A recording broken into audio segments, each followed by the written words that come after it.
Pyramid ஆன்மீக மன்ற இயக்கம் மற்றும் பிஎம்சி தமிழ் வழங்கும் பிரம்மஸ்ரீ பத்ரிஜியின் தெய்வீக வழிகாட்டுதலுடன் கரூர் தியான மகா யக்ஞம் வரும் செப்டம்பர் 6-7 தேதிகளில் நடைபெற உள்ளது. தியானம் நடைபெறும் இடம் சின்ன கொங்கு திருமண மண்டபம், கரூர். மேலும் விவரங்களுக்கு இங்கு கொடுக்கப்பட்டுள்ள எண்ணை தொடர்பு கொள்ளவும். அனுமதி இலவசம். அனைவரையும் அன்புடன் கரூர் தியான மகா யக்ஞத்திற்கு அழைக்கிறோம். வெளிப்படுத்துதல் அந்த டெக்னிக்கே எப்படி அப்படின்னு கேட்டோம்னா, நம்ம உட்கார்ந்த இடத்துல இருந்துட்டு நமக்கு ஏதாவது ஒண்ணு கிடைக்குமா அப்படின்னு பார்த்தோம்னா, முதல்ல எல்லாம் சொல்லுவோம் அது எப்படி கிடைக்கும், அந்த மாதிரி எல்லாம் இருக்குமா அப்படின்னு எல்லாம் நம்ம யோசிச்சுட்டு இருப்போம்.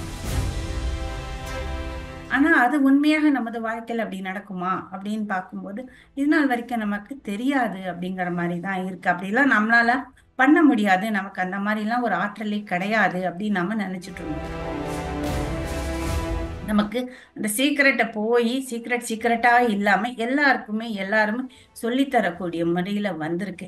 அதாவது இந்த ஒரு ப்ராசஸ்ங்கிறது நமக்கு கையில கிடைத்த ஒரு சான்ஸ். இது முன்ன அவங்கெல்லாம் எப்படி மேஜிக் மாதிரி பண்ணிட்டு இருந்தாங்கிறதுக்கு பின்னாடி என்ன சயின்ஸுங்கிறது நமக்கு தெரியாது. ஆனா இன்னைக்கு அந்த சயின்ஸோட இது இப்படிதான் இருக்கு, இந்த மாதிரி இருக்கு, இங்க எலக்ட்ரான்ஸ் இருக்கு, ஆற்றல் புலம் இருக்கு, ஏன் நீங்களே ஒரு ஆற்றல் தான். அதாவது பீயிங் ஸ்டேட் அப்படின்னு சொல்லுவோம். இந்த பீயிங் ஸ்டேட் என்ன, நம்மளுடைய எண்ணமும் உணர்வுகளும் ஒன்னா இருக்கு. இப்ப நாம எந்த நிலையில இருக்கோமோ அந்த நிலையை வச்சுட்டு நம்ம புதுசா எதையுமே உருவாக்க முடியாது அப்படின்னு சொல்றாரு. ஏன்னா நாம நம்மளுடைய இந்த ஒரு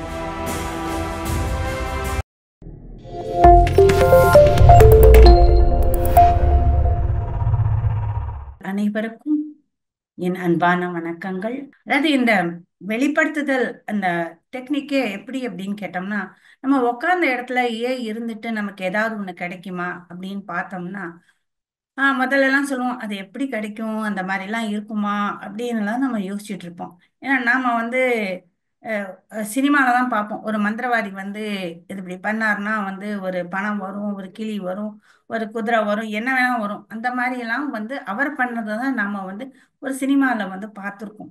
ஆனா அது உண்மையாக நமது வாழ்க்கையில அப்படி நடக்குமா அப்படின்னு பார்க்கும்போது இது நாள் வரைக்கும் நமக்கு தெரியாது அப்படிங்கிற மாதிரி தான் இருக்கு. அப்படிலாம் நம்மளால பண்ண முடியாது, நமக்கு அந்த மாதிரி எல்லாம் ஒரு ஆற்றலே கிடையாது அப்படின்னு நம்ம நினைச்சிட்டு இருந்தோம். ஆனா இன்னைக்கு காலம் மாற மாற நமக்கு இந்த ஒரு டெக்னிக்கும் நமக்கு இப்படி பண்ணலாம் அப்படிங்கிறது தெரிய வருது. ஏன்னா நிறைய நேரத்துல பார்த்தோம்னா முன்னாடி இருக்கவங்களுக்கு எல்லாருக்குமே இந்த சீக்ரெட் தெரியும், எப்படி நினைத்ததை அவங்களால கொண்டு வர முடியும் கைக்குங்கிற சீக்ரெட் தெரியும். ஆனா அந்த சீக்ரெட் அப்படிங்கறத அவங்க மட்டும் வச்சுட்டு இருந்தாங்க, வெளியே கொண்டு வரல. அதுதான் அந்த புக் சீக்ரெட் அப்படிங்கறது சொல்றது. அதனால இப்ப அது எல்லாமே நமக்கு அந்த சீக்கிரட்டை போய் சீக்கிரட்டா இல்லாம எல்லாருமே சொல்லித்தரக்கூடிய முறையில வந்திருக்கு. அதாவது இந்த ஒரு ப்ராசஸ்ங்கிறது நமக்கு கையில கிடைத்த ஒரு சான்ஸ். இது ஒரு சாய்ஸ் கூட நமக்கு இருக்கு. தேவைப்பட்டனா நம்ம இதை யூஸ் பண்ணலாம், தேவைப்படலைன்னா நம்ம இதை யூஸ் பண்ண வேண்டாம். ஆனா இந்த டெக்னிக் அவைலபிளா இருக்குங்கிறது இப்ப நமக்கு தெரிய வந்திருக்கு. நான் எல்லா இடத்துலயும் பாக்குறோம், எல்லாத்துலயுமே இதை பத்தி திரும்பி திரும்பி பேசப்படுறதுனால இது ஒரு அறிவியல் பூர்வமான உண்மை. முன்ன அவங்கெல்லாம் எப்படி மேஜிக் மாதிரி பண்ணிட்டு இருந்தாங்கிறதுக்கு பின்னாடி என்ன சயின்ஸுங்கிறது நமக்கு தெரியாது. ஆனா இன்னைக்கு அந்த சயின்ஸோட இது இப்படிதான் இருக்கு, இந்த மாதிரி இருக்கு, இங்க எலக்ட்ரான்ஸ் இருக்கு, ஆற்றல் புலம் இருக்கு, ஏன் நீங்களே ஒரு ஆற்றல் தான் அப்படின்னு சொல்லி நம்மளை உற்சாகப்படுத்தி நம்மளால பண்ண முடியும் அப்படிங்கிற லெவலுக்கு எடுத்துட்டு போகக்கூடிய ஒரு நல்ல ஒரு விரிவான விளக்கம் ஒரு அறிவியல் வகையில நமக்கு கிடைச்சிருக்கு. அதாவது இந்த இல்யூஷன் அப்படின்னு ஒரு புக் இருக்கும், அந்த ரிச்சர்ட் பர்க் அப்படிங்கிறவர் எழுதியிருப்பாரு. அதுல அந்த புக்குக்கு ஆரம்பிக்கும் போது ஒரு மெசையா அப்படின்னு சொல்லியிருப்பாரு. அவர் பேர் மெசையா அப்படின்னு கூப்பிடுவாங்க. அவர் நிறைய மிரக்கல் பண்ணுவார். இப்படிதான் யார் மேலேயார் கையை வச்சுப்பாரு, உடனே அவங்களுக்கு வழி போயிடும். இன்னொருத்தர்கிட்ட ஏதாவது சொல்லுவாரு, உடனே அவங்களுக்கு ஒரு வழி கிடைக்கும். இப்படி எல்லாம் அவர் பண்ணிட்டே இருக்காரு. ஆனா நாளாக ஆக பாத்தீங்கன்னா அவங்க கிட்ட பயங்கரமான கூட்டம் வருது. அவருக்குன்னு ஒரு நேரமே இல்லாத அளவுக்கு எல்லாருமே அவங்க கிட்ட இந்த மாதிரி குணப்படுத்திட்டு போறத பார்த்து வேண்டியதை எடுத்துட்டு போறத பார்த்து அவர் ஒரு நாள் சொல்றாரு, உங்க எல்லார்கிட்டயுமே இந்த ஆற்றல் இருக்கு, நீங்க எதுக்கு அதை யூஸ் பண்ண மாட்டேங்கிறீங்க, அது எல்லாமே எடுத்து நீங்க யூஸ் பண்ணும்போது நீங்களும் உங்களுக்கு வேண்டியதை பண்ணலாம், நான் ஒன்றும் ஸ்பெஷல் கிடையாது, உங்ககிட்ட என்ன இருக்கோ அதே ஆற்றல் எனக்கு இருக்கு, அந்த ஆற்றலை நான் தட்டி எழுப்பியிருக்கேன், என் உள்ள இருக்கிறது, அதனால என்னால் இதை பண்ண முடியுது. இதே ஆற்றல் உங்க எல்லார்கிட்டயுமே இருக்கு. ஸோ நீங்களும் வந்து முயற்சி செஞ்சீங்கன்னா இதே ஆற்றலை நீங்க வந்து தட்டி எழுப்பி உங்களால எதை வேணுமானாலும் சாதிக்க முடியும். ஸோ நான் ஸ்பெஷல் இல்லை, எல்லாருமே ஸ்பெஷல்னா எல்லார்கிட்டயுமே இந்த ஆற்றல் இருக்கு அப்படின்னு கிளியர் கட்டாக அந்த புக்ல வந்து சொல்றாரு. உங்களுக்கு எந்த ஒரு விஷ், அதாவது ஆசையோ இல்லை ஒரு கனவோ உங்களுக்கு கொடுக்கப்படுகிறது அப்படின்னு சொன்னா அதுக்கு பின்னாடி அதை நீங்க அச்சீவ் பண்றதுக்கு, அதை நீங்க கையில கொண்டு வரதுக்கு உண்டான அத்தனை ஆற்றல் வளமும் உங்களுக்கு கொடுக்கப்படும். என்ன அது தேவையோ அதை உங்களால அடைய முடியும். அதுக்கு உண்டான இதெல்லாம் வந்து ஒரு சோர்ஸாக இருக்கு அப்படின்னு சொல்லி கிளியர் கட்டாக சொல்றாரு. இன்னொரு புக்கு வந்து ஜோ டிஸ்பென்சா அப்படி வந்து சொல்றாரு, நீங்க எதையாவது ஒண்ணு அச்சீவ் பண்ணணும் அப்படின்னு நினைச்சீங்கன்னா நீங்க இருக்கிற மாதிரி இருந்துட்டு அச்சீவ் பண்ண முடியாது. அதாவது இப்ப நாம இருக்கிறது எல்லாமே ஒரு நிலையில தான் இருக்கும். அதாவது நம்மள இருத்தல் நிலை, அதாவது பீயிங் ஸ்டேட் அப்படின்னு சொல்லுவோம். இந்த பீயிங் ஸ்டேட் என்ன, நம்மளுடைய எண்ணமும் உணர்வுகளும் ஒண்ணா இருக்கு. இப்ப நாம எந்த நிலையில இருக்கோமோ அந்த நிலையை வச்சுட்டு நம்ம புதுசா எதையுமே வந்து உருவாக்க முடியாது அப்படின்னு சொல்றாரு. ஏன்னா நாம வந்து நம்மளுடைய இந்த ஒரு பீயிங் ஸ்டேட்டை மாத்தினாதான் புதுசா ஏதாவது நம்மளால பண்ண முடியும் அப்படிங்கிற. அதுக்கு என்ன அர்த்தம்னு கேட்டா, நாம இருக்கிற இந்த எண்ணங்களை கீழே போட்டுட்டு எந்த எண்ணம் தேவையோ புதுசாக ஒரு எண்ணத்தை நம்ம கிரியேட் பண்ணணும். அந்த புதுசாக அந்த எண்ணத்தை நம்ம கிரியேட் பண்ணும்போது அதுக்கேத்த உணர்வுகளையும் நாம கிரியேட் பண்ணணும். அதாவது எப்பவுமே வந்து ஒரு எண்ணம் பிளஸ் உணர்வு, தாட் பிளஸ் ஃபீலிங், அதுதான் நம்மளுடைய இருத்தல் ஸ்டேட். ஏதாவது ஒண்ணு வந்து நம்ம மேனிஃபெஸ்ட் பண்ணணும்னு வச்சுக்கோங்களேன். இப்ப வந்து நான் வந்து ரொம்ப வந்து உடல் வந்து எனக்கு ரொம்ப ஆரோக்கியமா இருக்கணும், நான் வந்து நல்ல ஹெல்த்தியா இருக்கணும் அப்படின்னு நான் நினைக்கிறேன். இது வந்து நான் நினைக்கக்கூடிய ஒண்ணு. ஆனா என் உள்ளுக்குள்ள என்ன தோணுது, எனக்கெல்லாம் இதெல்லாம் எங்கப்பா தெரிய போகுது, அந்த டாக்டர் தான் வந்து வாழ்நாள் ஃபுல்லா இந்த டேப்லெட் எடு, இந்த டேப்லெட் எடு, பிபிஐ எடு, சுகர் எடுன்னு சொல்லிட்டாரு, அதெல்லாம் நமக்கு வந்து பரம்பரையா வந்திருக்கு, இது எங்க சரியா போகுது, எனக்கு இது பாட்டுக்கு நான் இதை எடுத்துட்டு தான் இருக்கணும் அப்படின்னு. இல்ல ஒண்ணு பாத்தீங்கன்னா, நான் வந்து ஆரோக்கியமா இருக்கணும்னு நினைக்கிறேன். ஆனா என்னுடைய உணர்வுகள் என்ன, பழைய காலத்துக்கு திரும்பி திரும்பி போயிட்டு இருக்கு. அந்த டாக்டர் 4 மாசம் முன்னாடியே 2 மாசம் முன்னாடியே நம்ம ஒரு பிளட் ரிப்போர்ட்டை பார்த்து என்னத்த சொன்னாரோ அதுதான் நம்ம வச்சு ஓட்டிட்டு இருப்போம். அந்த நிலையில இருந்துட்டு நாம வந்து நல்லா வரணும், நல்லா உடம்பு சரியாகணும், உடம்பு சரியாகணும்னு பண்ணா கண்டிப்பா முடியாது. இன்னைக்கு ஒரு சின்னதா பார்க்கலாம், ஒரு 7 ரூல்ஸ் இந்த மேனிஃபெஸ்டேஷனுக்கு. இந்த 7 ரூல்ஸ் அப்படின்னு சொல்லலாம். அந்த 7 ரூல்ஸை நம்ம புரிஞ்சுக்கிட்டோம்னா நல்லா இதை கெட்டியா பிடிச்சிக்கலாம். பிடிச்சிட்டு அப்படி நம்ம எது தேவையோ அதை நம்ம பண்ணிட்டு போயிடலாம். அதாவது முதலாவது, நமக்கு என்ன தேவையோ திட்டவட்டமாக தெள்ளத் தெளிவாக நாம வந்து அதை ஃபிக்ஸ் பண்ணி வச்சுக்கணும். ரெண்டாவது, நமக்கு அதுக்கு அந்த இலக்கை அடையறதுக்கு என்னென்ன தடைகள் இருக்கோ அந்த தடைகள் எல்லாமே நம்ம ரிமூவ் பண்ணணும். அதாவது லிமிட்டிங் பிலீஃப்ஸ், ரெசிஸ்டன்ஸ், இது எல்லாமே நம்ம வந்து ரிமூவ் பண்ணணும். மூணாவது, நாம வந்து அந்த பிரபஞ்சத்துக்கிட்ட இது எனக்கு தேவை அப்படிங்கன்னு கேட்கிறோம். நாலாவது, அந்த அந்த ப்ராசஸ் என்ன இருக்கோ அந்த செயல்முறையை நாம நம்புறோம். அடுத்தது வந்து நாம வந்து அதுக்கு என்ன தேவையோ அந்த இலக்கை அடையறதுக்கு அந்த உத்வேகத்தோட அதை வந்து நாம வேலையும் செய்கிறோம். அப்படி வேலை செய்யறது மட்டுமல்ல, முயற்சிகள் செய்யறது மட்டுமல்ல, அதுக்கு நம்ம காட்சியும் படுத்தி பார்க்கிறோம். ஆஹ் ஆறாவதாக அதை வந்து நம்ம ரிசீவ் பண்றதுக்கு ரெடியாக இருக்கிறோம். ஏழாவது, நாம அதுக்கு கிடைத்ததாக நினைத்து நாம நன்றியை சொல்லுகிறோம். இந்த ஏழுமே நம்ம சேர்த்து ஃபாலோ பண்ணும்போது நமக்கு என்ன தேவையோ அந்த ஒரு தேவைகளை நம்மளால எடுத்துக்கொள்ள முடியும் அப்படிங்கறது மட்டும் ஒரு அறிவுபூர்வமாக நமக்கு சொல்லப்பட்டிருக்கு. ஒரு பாசிபிலிட்டிஸாக நமக்கு வெயிட் பண்ணிட்டு இருக்கு. அந்த பாசிபிலிட்டிஸை வந்து நாம வந்து அதாவது டார்கெட் பண்றோம், அதை வந்து கையில எடுத்துக்கிறோங்கிறது தான் இந்த மேனிஃபெஸ்டேஷன் ப்ராசஸ். பாக்கி இருக்கக்கூடிய 3 படிகளையும் நாம் பார்க்க போகிறோம். மூணாவது, இப்ப நம்ம பார்க்க வந்து set goals and visualise your future. அதாவது இலக்குகளை அமைத்து உங்கள் எதிர்காலத்தை கற்பனை செய்யுங்கள். இது ரொம்ப ரொம்ப இம்பார்ட்டண்ட்டான ஒரு ஸ்டெப். இந்த 5 படியில கவனம் செலுத்த தெளிவான இலக்குகளை அமைக்கவும். இலக்கு பலகைகளை மற்றும் தெளிவான இலக்குகளை உருவாக்குங்கள். தியானம் இலக்குகளுக்கு தெளிவை அளிக்கிறது. அதாவது எது தேவை, ஏன் தேவை என்று. அதாவது நாம வந்து நமக்கு என்ன கோல் செட் பண்ணணுமோ அந்த கோலை நாம வந்து கிளியர் கட்டாக செட் பண்ணணும். நாம தியானம் பண்ணும்போது நமக்கு அந்த ஒரு தேவை ஏன் வருது, அந்த ஒரு இலட்சியம் ஏன் வருது, இலக்கு ஏன் வருது, இது நமக்கு தேவையா தேவையில்லையா அப்படிங்கிறது எல்லாமே நமக்கு உள்ளுக்குள்ள இருந்து நமக்கு தெரியும். அதனால நமக்கு உள்ள இருந்தே அவைகள் வர்றதுனால நமக்கு வந்து கிளியர் கட்டாக எது தேவை எது தேவையில்லை அப்படிங்கிறது தெரியும். விஷுவலைஸ் பண்ணும்போது எதிர்கால அனுபவங்களை ஏற்கனவே நடந்ததை போல கற்பனை செய்து பாருங்கள். தியானத்துக்கு பிறகு இதை தவறாமல் செய்யவும். உங்களுக்கு வேலை செய்ய ஆழ் மனதை திட்டமிடும்.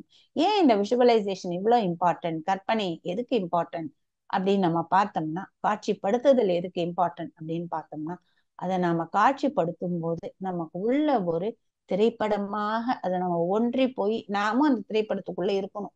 அப்படி ஒரு நம்ம காட்சிப்படுத்தும் போது நம்மளுடைய மூளைக்கு இது உண்மையாக இருக்கா இல்ல வந்து கற்பனையாக இருக்கான்னு தெரியாம அது வந்து இது உண்மை அப்படின்னு நம்பி அதற்கு என்ன தேவையோ எப்படி நம்ம ஒர்க் அவுட் பண்ணணுமோ அந்த வழியை நமக்கு லீட் பண்ணும் அப்படின்னு சொல்றாங்க. அந்த காட்சிப்படுத்துதல் பண்ண பண்ண பண்ண நமக்கு வந்து அது உள்ள செட்டில் ஆகி நம்ம அந்த ஃபீலை கைக்குள்ள கொண்டு வரும். அதனால இந்த காட்சிப்படுத்துதல்ங்கிறது ரொம்ப இம்பார்ட்டன்ட். அதுக்குள்ள நம்ம இருக்கணும், எல்லாமே நிகழ்காலத்துல இருக்கணும், நடந்து முடிஞ்சதாக இருக்கணும். நமக்கு எவ்வளவு கற்பனை யூஸ் பண்ணலாமோ அவ்வளவு கற்பனையும் நம்ம அதுல யூஸ் பண்ணலாம்.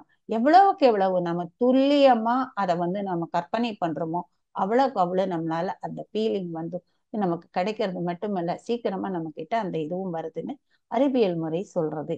அதாவது இந்த ஒரு படம் பாத்தீங்கன்னா, இந்த ஆள் பாருங்க அவரோட இலக்கிலேயே எவ்வளவு குறியா இருக்காருன்னு சொல்லிட்டு, அதுதான் இந்த சார்லி சாப்ளினோட இந்த மூவி காட்டுது. அந்த குழந்தை ஏதோ வந்து சாப்பிட்டுட்டு இருக்கு, சம்திங் சாப்பிடுறது, இவருக்கு வந்து அதை சாப்பிட வேண்டி தோணுது. அதனால அவர் வந்து அந்த குழந்தையோட விளையாடுறாரு, ஆனால் எல்லாமே இருக்கு. ஆனா அவரோட வந்து அட்டென்ஷன் எங்க இருக்கு பாருங்க, அதை சாப்பிடுறதுலயே இருக்கு. அந்த மாதிரிதான் நம்மளுடைய கவனம் எந்த ஒரு கோலை செட் பண்ணாலும் அந்த கோலுக்குள்ள மட்டும்தான் இருக்கும் அப்படிங்கிறது இந்த ஒரு காமெடி படத்து வழியா நமக்கு தெரியுது. இலக்கை செட் பண்ண பின்னாடி நாம வந்து அடுத்து வந்து இந்த விஷுவலைசேஷனும் பண்ணிடணும். இந்த விஷுவலைசேஷன் பண்ணதுக்கு அப்புறமா நாம வந்து ஆழ்மன நம்பிக்கைகளை சீரமைத்தல், அதாவது ரீப்ரோக்ராமிங் லிமிட்டட் பிலீஃப்ஸ். இந்த லிமிட்டட் பிலீஃப்ஸ்னு பார்த்தோம்னா நம்ம இந்த சின்ன நேரத்துல ஃபுல்லா சொல்ல முடியாது, அவ்வளோ பெரிய டாபிக் அது. அந்த டாபிக்கை எவ்வளவு முடியுமோ என்னால கரெக்டா வந்து கொண்டுட்டு வரேன். அதாவது நமது மனநிலை பல குறுகிய நம்பிக்கைகளை கொண்டுள்ளது, அவற்றை மறுசீரமைப்பு செய்யுங்கள். வழக்கமான தியானம் குறுகிய நம்பிக்கைகளை அடையாளம் காண விழிப்புணர்வை உருவாக்குகிறது. புத்தகங்களை படியுங்கள், மற்ற ஆசான்களின் கருத்துக்களையும் கேளுங்கள். ஊக்கமளிக்கும் நம்பிக்கைகளை வளர்த்து கொள்ளுங்கள் மற்றும் அவற்றை தினமும் உங்கள் காட்சிப்படுத்தலில் உறுதிப்படுத்தவும். அதாவது இந்த நம்பிக்கை அப்படிங்கிறது வந்து வாழ்க்கைக்கு ரொம்ப தேவையான. நம்பிக்கை இல்லைன்னா நம்ம வாழவே முடியாது. அந்த வாழ்க்கையில இருக்கக்கூடிய நம்பிக்கை, சில நம்பிக்கைகள் நம்மளை வந்து வளர விடும், சில நம்பிக்கைகள் வந்து வந்து நம்மளை குறுக்கிடும். அதாவது மேற்கொண்டு வளர விடாது, மேற்கொண்டு புதுசா எதுவும் செய்ய விடாது. இந்த மாதிரி நம்மள கட்டுப்படுத்திக்கிட்டே இருக்கும். அந்த கட்டுப்படுத்தும் அந்த நம்பிக்கைகள் தான் நம்ம லிமிட்டட் பிலீஃப்ஸ் அப்படின்னு சொல்றோம். அந்த லிமிட்டட் பிலீஃப்ஸை வச்சுட்டு நம்ம இருக்க வரைக்கும் என்ன ஒண்ணுமே நம்ம பண்ண முடியாது. ஏன்னா நம்மளால விரிவடைந்து போக முடியாது, ஒரு ஸ்டெப்பை வந்து மேலே எடுத்து வைக்க முடியாது, எதுவுமே நம்மளால செய்ய முடியாது. அதனால அந்த லிமிட்டட் பிலீஃப்ஸ் நமக்குள்ள என்ன இருக்கு அப்படிங்கறத நம்ம ஃபர்ஸ்ட் செக் பண்ணணும். ஏன்னா அந்த லிமிட்டட் பிலீஃப்ஸ் இருந்தாலே அது ஒரு தடை. நமக்கு இந்த மேனிஃபெஸ்டேஷன் காட்சிப்படுத்துதலுக்கு அது ஒரு பெரிய தடை. அதனால அந்த தடையை எடுத்தாதான், அந்த ஆப்ஸ்டக்கலை ரிமூவ் பண்ணாதான் நம்மளால வந்து எதை ஒன்றையும் செயல்படுத்த முடியும். அதாவது எப்படி இந்த நம்பிக்கைகள் நமக்குள்ள வந்தது, நாம ஏதாவது கிரியேட் பண்ணோம்னா? கண்டிப்பா நாம கிரியேட் பண்ணது கிடையாது. நம்ம சின்ன வயசுல வந்து நம்ம அப்பா அம்மா இல்லைன்னா நம்ம தாத்தா பாட்டி இல்ல சுத்தி இருக்கிறவங்க இப்படி யாராவது ஒருத்தர் ஏதாவது ஒண்ணு சொல்லியிருப்பாங்க. அந்த சொல்லது எல்லாமே நம்ம மனசுக்குள்ள போய் இது ஆமா இது ரைட்டு இதை ஒத்துக்கிறேன் அப்படின்னு சொல்லிட்டு நம்ம ஒரு நம்பிக்கையாக அதை வந்து மாற்றி போட்டுட்டே இருக்கோம். அந்த மாற்றி போட்டதோடையே நம்ம வாழ்ந்துட்டு வரோம். அப்படி வந்து வாழ்ந்துட்டு வரோம். அதாவது சில சமயம் என்ன ஆகும், நம்ம இருக்கக்கூடிய சுற்றுச்சூழல்கள் கூட சில நம்பிக்கைகளை நமக்கு அந்த மாதிரி உள்ள போடுறதுக்கு வாய்ப்புகள் இருக்கு. ஆனா எது எப்படி போட்டதோ நாம அந்த நம்பிக்கையை உள்ள போட்டிருக்கோம். அதை நம்பிக்கிட்டு வரோம். நம்பிக்கிட்டு வர்றது மட்டுமல்ல, அதையே நம்ம வந்து வாழ்நாள் ஃபுல்லா கேரி பண்ணிட்டு இருக்கோம்.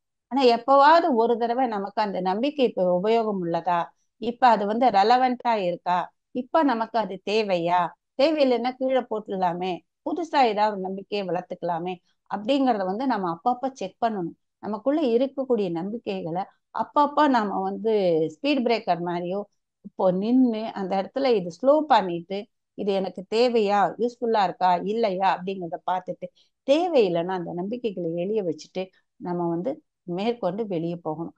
இதுதான் வந்து நமக்கு எப்படி வந்து நமது இந்த லிமிட்டெட் பிலீஃப்ங்கிறது ஒர்க் பண்ணுதுன்னு பாருங்க. இந்த பூனைக்கும் அதுக்கும் சம்பந்தம் இல்லை, ஆனா இவங்களா ஒரு நம்பிக்கையை வளர்த்துட்டு அந்த நம்பிக்கை எப்படி வந்து இருக்கா இல்லையாங்கிற ஒரு லாஜிக்கல் அனாலிசிஸ் இல்லாம ஃபாலோ பண்ணிட்டு இருக்காங்க. அந்த மாதிரிதான் நமக்கு இந்த லிமிட்டெட் பிலீஃப்ஸை நம்ம மெயினா ரிமூவ் பண்ணினாதான், அதுக்கு வந்து ஒரு சப்ஸ்டியூட்டாக ஒரு எம்பவரிங் பிலீஃப்ஸை கொடுத்தாதான் நம்ம வந்து மேனிஃபெஸ்டேஷன் நமக்கு ஈஸியாக செய்ய முடியும். அதுல வந்து இது வந்து 4வது படி. 5வது படி வந்து கடைசி ஒண்ணு, அக்செப்ட் அண்ட் எக்ஸ்பிரஸ் கிராட்டிடியூட். அதாவது தற்போதைய அனுபவத்தை ஏற்றுக்கொள்ளுங்கள். அது எதுவாக இருந்தாலும் நமது இன்றைய நாள் நேற்றைய நிலையை அடிப்படையாக கொண்டது. நாம் பெறுவது எப்போதும் நமது வெளிப்பாட்டின் திசையின் ஒரு படியாகும். பல நேரங்களில் நம்மால் புரிந்து கொள்ள முடியாது. நீங்கள் அனுபவிக்கும் ஒவ்வொரு சிறிய விஷயத்திற்கும் பெரிய விஷயத்திற்கும் நன்றி தெரிவிக்கவும். இது வாழ்க்கையில் நீங்கள் அதிகம் வைத்திருக்கும் குவாண்டம் புலத்தை சமிக்கை செய்ய உதவுகிறது, மேலும் பெற உதவுகிறது. இது வந்து 5வது ஒரு செயல்முறை, 5வது கடைசி படி. அதாவது நம்ம மேனிஃபெஸ்டேஷன் பண்ணும்போது நமக்கு என்ன கிடைக்குதோ அதை நம்ம ஓப்பன் ஹார்ட்டா நம்ம அக்செப்ட் பண்ணிக்கணும். ஏன்னா வந்து நாம இன்றைய நிலை நேற்றைய நிலையை வந்து பேஸ் பண்ணியிருக்கு, நாளைய நிலை இப்போ இருக்க நிலையை பேஸ் பண்ணியிருக்கு. அதனால நாம வந்து என்ன ஒரு எதை ஒண்ணு நம்ம கிரியேட் பண்ணினாலும் அதை வந்து நம்மளோடக்கு என்ன தேவையோ அதை நாம கிரியேட் பண்றோம். ஆனா வந்து அந்த பிரபஞ்சம் நமக்கு எந்த மாதிரி கொடுக்குது, எந்த ஒரு காம்பினேஷன்ல கொடுக்குது, எப்படி கொடுக்குது, எந்த நேரத்துல கொடுக்குது, எது கொடுத்தாலும் எனக்கு சம்மதம் அப்படிங்கிறத நாம ஏத்துக்கணும். ஏன்னா வந்து நம்ம வந்து கேளுங்கள் கொடுக்கப்படும் அப்படின்னு சொல்றாங்க. ஆனா கேளுங்கள் கொடுக்கப்படும் அப்படிங்கிற நம்பிக்கையோடு கேட்கக்கூடிய நாம் அதுக்கு என்ன வருதோ, என்ன வந்து நமக்கு பிரபஞ்சம் நம்மளுக்கு செலக்ட் பண்ணி கொடுக்குதோ அதுதான் நமக்கு பெஸ்ட் சாய்ஸ். அது நமக்கு வந்து ஒரு பர்ஃபெக்டா இருக்கும். ஏன்னா அது வந்து ஹையர் ஒரு இன்டெலிஜென்ஸ் நமக்கு கொடுத்துருக்கு அப்படிங்கிற ஒரு நம்பிக்கையோட எது வந்தாலும் ஓப்பன் ஹார்ட்டாக நம்ம ஏத்துக்கிறோம். ஆனா ஒண்ணு மட்டும் கரெக்ட், எப்போ எப்படி எந்த காம்பினேஷன்ல வந்தாலும் நமக்கு அது பெஸ்ட் சூட்டபிள் அப்படிங்கிறத பார்த்துதான் அந்த பிரபஞ்சம் கொடுக்கும். நாம கேட்கக்கூடியது கூட இன்னைக்கு நமக்கு இல்லைன்னா ஒரு 2 மாசம் கழிச்சு கொடுக்கலாம், 4 மாசம் கழிச்சு கொடுக்கலாம். ஆனா அது வந்து பெஸ்ட் டைம். நமக்கு என்ன கரெக்டா கொடுக்கணுமோ நடக்கணுங்கிறது அந்த பிரபஞ்சம் வந்து தெரியும். அது நமக்கு கொடுக்கறதுங்கிறது ஒரு நம்பிக்கை இருக்கிறதுனால எந்த அனுபவம் வந்தாலும் நம்ம ஓப்பன் ஹார்ட்டாக நாம வந்து இதை ஏற்றுக்கொள்கிறோம். அடுத்தது வந்து எது கிடைத்தாலும் நம்ம வந்து அதுக்கு நன்றி சொல்லுகிறோம். நான் நன்றி செலுத்தும் போது நாம ஒவ்வொருவருமே நமக்கு வாழ்க்கையில வந்து இதெல்லாம் என்கிட்ட இருக்கு, இதெல்லாம் ரொம்ப சந்தோஷமா இருக்கு, இதுக்கு நான் நன்றி தெரிவிக்கிறேன், இவ்வளவு அளவுக்கு நான் வந்து என்கிட்ட இருக்கே, என்னகிட்ட ட்ரெஷர் இருக்கு, வெல்த் இருக்கு, அதுக்காக நாம வந்து தேங்க் பண்றோம் அப்படிங்கிற ஒரு உயர்ந்த ஒரு நிலையில வந்து இருந்து நாம வந்து தேங்க் பண்றோம். அதனாலதான் நம்மளோட இந்த தினம் மெடிடேஷனை பார்த்தீங்கன்னா லாஸ்ட்ல நம்ம வந்து நன்றி தெரிவிக்கும் அப்படிங்கிறத ஒரு செக்மெண்ட்டை நம்ம வச்சிருக்கோம். ஒவ்வொரு நாளும் ஒவ்வொரு நமக்கு வாழ்க்கையில் இருக்க அத்தனை இதுக்கும் சேர்ந்து நம்ம வந்து நன்றி செலுத்துகிறோம். அதே மாதிரி நம்ம மேனிஃபெஸ்டேஷன் செல்லும் போது நம்ம வந்து காட்சிப்படுத்தும் போது நமக்கு ஆல்ரெடி அது நடந்து போயிடுச்சு அப்படின்னு நினைக்கிறத மட்டும் இல்லை, நம்ம அட்வான்ஸாவே நம்ம தேங்க்ஸ் பண்ணிடுவோம். நம்ம நல்ல ஒரு மிகுதியான நிலை, அதாவது அபண்டன்ஸ் லெவல்ல இருந்துதான் நம்ம வந்து இந்த தேங்க்ஸை சொல்ல முடியும். அதனால நமக்குள்ள ஒரு அபண்டன்ஸ் லெவல், மிகுதியான வளமான ஒரு மனநிலையை நமக்கு வந்து இது வந்து கொடுக்கறது. அதனால நம்ம அந்த நிலையிலிருந்து நன்றியை தெரிவிக்கிறோம். அதனால நன்றி தெரிவிக்கிறதும் இதுல ஒரு பாட்டாக இருக்கு. ஸோ இப்படி 5 படிகள் வந்து நமக்கு வந்து இந்த மேனிஃபெஸ்டேஷனோட பார்ட்ஸ்ல இருக்கு. அதாவது நான் கடைசியா வந்து முடிக்கணும் அப்படின்னு பார்த்தோம்னா, ஒரு சிற்பம் கலையில இருக்கக்கூடிய ஒரு சிற்பி, அவரை அந்த சிற்பக்கலை பார்க்க வராரு ஒரு விசிட்டர். அந்த விசிட்டருக்கும் அதாவது அந்த பார்வையாளருக்கும் இந்த சிற்பிக்கும் நடந்த ஒரு உரையாடல். இந்த உரையாடலை நம்ம வந்து கண்டுபிடிச்சிட்டோம்னா, புரிஞ்சுக்கிட்டோம்னா நம்ம இந்த மேனிஃபெஸ்டேஷன் ஈஸியாக பண்ணலாம். அதோட வந்து நான் இன்னைக்கு செஷனை நான் கன்க்ளூட் பண்றேன். என் அன்பான வணக்கங்கள்.